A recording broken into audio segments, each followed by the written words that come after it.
Today, let's talk about the blues form.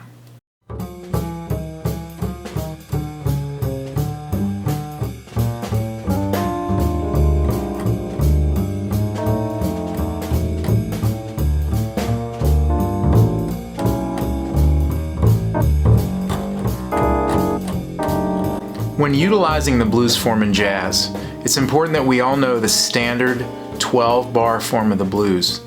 But it's also important to know the variations that can occur inside of those 12 bars at any time on the bandstand. That's what the 7 levels are all about.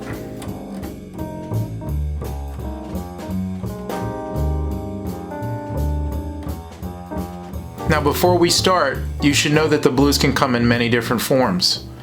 There's your standard 12-bar blues.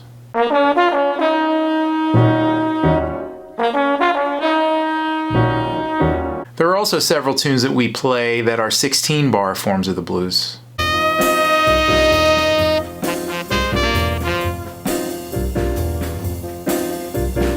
And there are even tunes that use the blues in large-scale forms with bridges.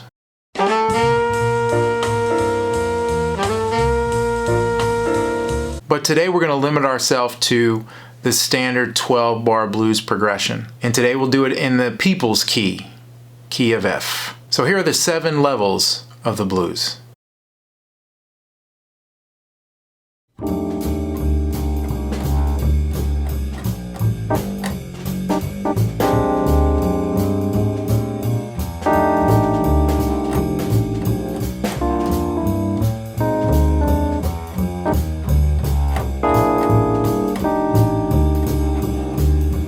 This first level is the one that I'm sure most of you watching this video already know and are familiar with.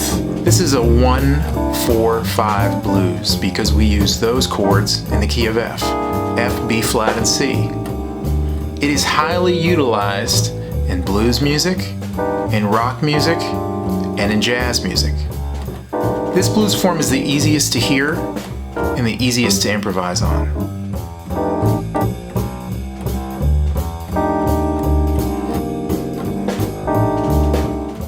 If we take a look at the 5th bar, we see that it goes from the 1 chord to the 4 chord. That's one of the defining aspects of the blues form, including the 16-bar forms that we talked about. Usually, if it goes to that 4 chord in the 5th bar, we call it a blues of some kind. Going forward with each of these levels, you're going to see that change occur every time.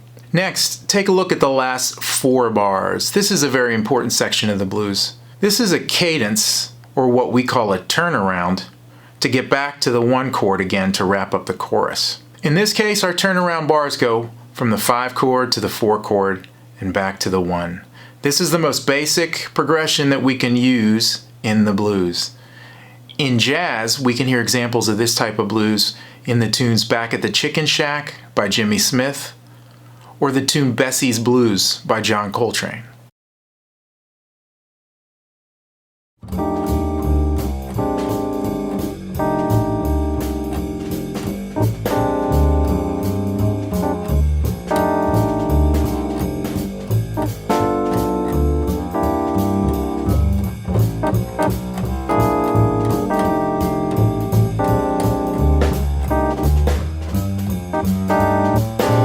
The next level gives us some flavor. The first is that appearance of the 1-4 cadence in the first 2 bars. We're going to the 4 chord to give us some movement within the first 2 bars of the blues. This also emphasizes the blues scale a little bit, since that scale is so compatible between the first 2 bars.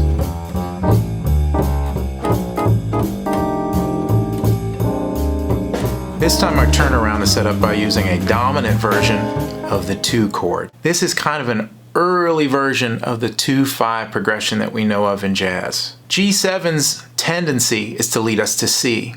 C7's tendency is to lead us to F. So this is a really ideal progression to play over. I like to call this a very organ grinder type progression because it's the kind that you'll hear a lot on organ records. You can find this in jazz inside of tunes like Blues in the Night. And many soloists and chord players that I've played with on gigs tend to often favor slipping into a dominant G7 chord to give it more flavor depending on the tempo of the blues.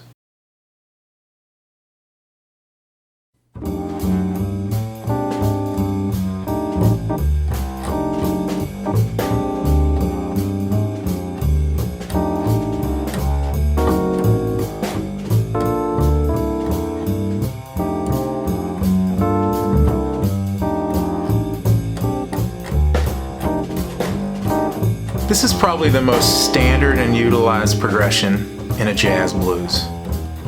We now introduce in the last 4 bars the modern 2-5-1 progression that we know in jazz.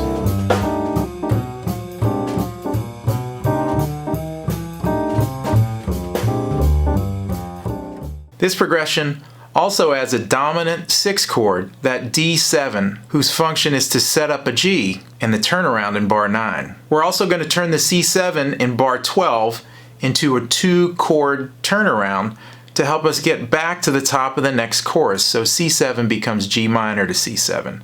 This is the blues you can get the most mileage out of playing on in the bandstand. Remember, these chords are all setting up the next chords.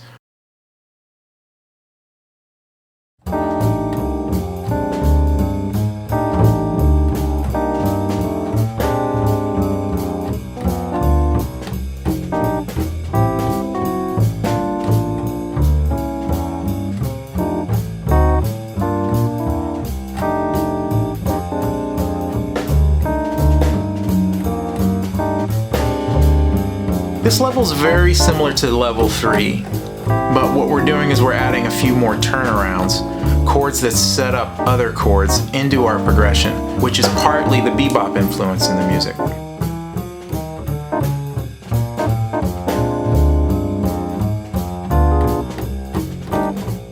We now have turnaround progressions in bar 4 and bar 8, and we've also added a juicy flat 5 diminished chord in bar 6 that gives some lift going back to our 1.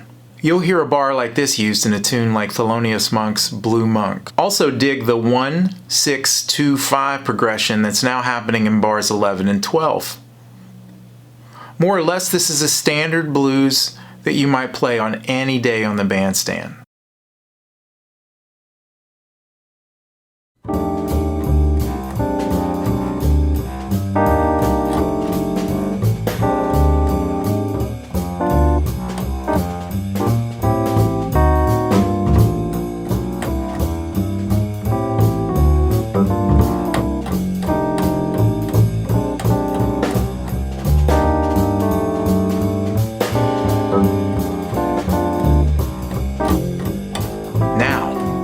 We get into the bebop influence on the blues form.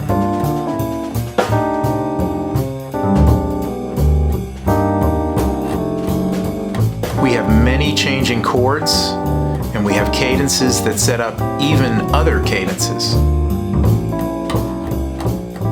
Bar 3 begins a 2-5 that sets up bar 5 now. Bar 7 walks up to bar 8, and the flat 5 diminished chord now happens not just in bar 6, but also in bar 2 for 2 beats. This is all setting up the next chord. We're also going to substitute that 1 in bar 8 to become a 3. This gives us the standard 3-6-2-5 progression in the key of F. This level is full of harmonic motion. It's using chords to set up each respective bar, each respective section, and each respective chorus. You can hear an example of this type of blues and jazz clearly inside of tunes like Billy's Bounce by Charlie Parker.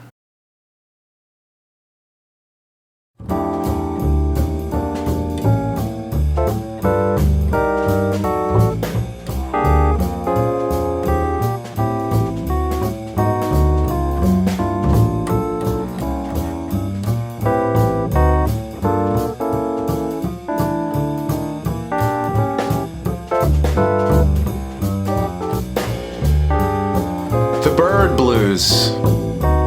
This type of blues was aptly named after the Charlie Parker composition Blues for Alice, where he utilized this form. There's also a terrific Tommy Flanagan tune written over this form that he wrote for John Coltrane called Freight Train.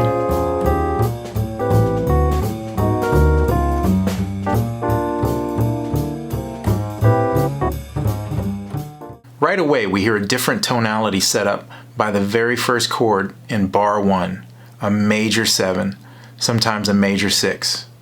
That points us in a different direction. After this, Bird sets up a cycle of 2/5 progressions starting on E minor 7 flat 5 and going through the cycle of fourths. What that means is E to A sets up D. D becomes the next cycle in the progression. D to G sets up C. And in bar 4, C becomes the next chord in the cycle of the progression that sets up B flat, which takes us to the 4 chord in bar 5. Remember, it's a blues. Then he picks up the 2 5s again in bar 6, this time descending chromatically, which perfectly sets up our turnaround in measure 9. This is a very active blues, and it's a lot of fun to play. Also be aware that you don't have to be playing the tune Blues for Alice to actually jump into this form. At any time the soloist can give a cue at the first bar of the chorus that he wants to play the Bird Blues. This could be something as simple as emphasizing an F major 7 chord to let the rhythm section know he wants to play that form for the next couple of choruses.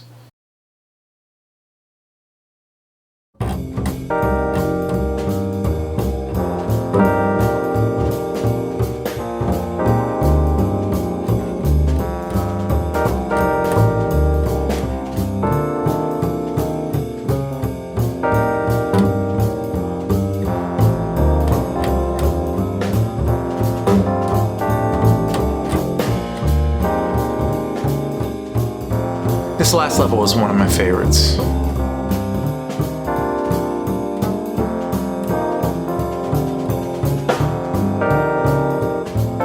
It's simple, much more open, really modally based in its tonality, and a lot of fun to play over. These are suspended chords, so be aware that our sounds are subject to change at any point. The suspended sound is another popular way to play over the blues form without the constraints of bebop style cadences, with a more open, almost pedal-like sound from the bass that heavily emphasizes the root note, which allows the comping and the soloist to really extend the harmony and go outside a little bit more. An example of a blues like this in jazz is the tune 81 written by Ron Carter, which is on Miles Davis's ESP album. Keep your ears open. In my experience, my ability as a jazz musician started to take giant leaps when I could understand the blues and play through its various forms. It allowed me to be on the bandstand with people of all different levels, including the more advanced musicians. Most musicians can understand each of these levels. Most of the time, when I work with high school bass players, they can easily play level 1, maybe level 2 for me. But can you recall each of these levels in the moment if a soloist or a pianist is playing these chords next to you? Really playing the blues means understanding all of these forms and being able to pick up on any of these subtle variations at any time when somebody on the bandstand wants to go in that direction during their solo. Consider these levels to be all like Legos. They all fit with one another in some kind of way. You have to decide what goes where based on what you hear, your instincts, and also what you experience. Above all, be flexible. Listen intensely, and please, have fun. Thanks for watching. If you liked the video, please don't hesitate to click the like button. And please subscribe to this channel for more jazz, bass-centric content coming at you each and every single week. Till then, take care of yourself, and please love your neighbor.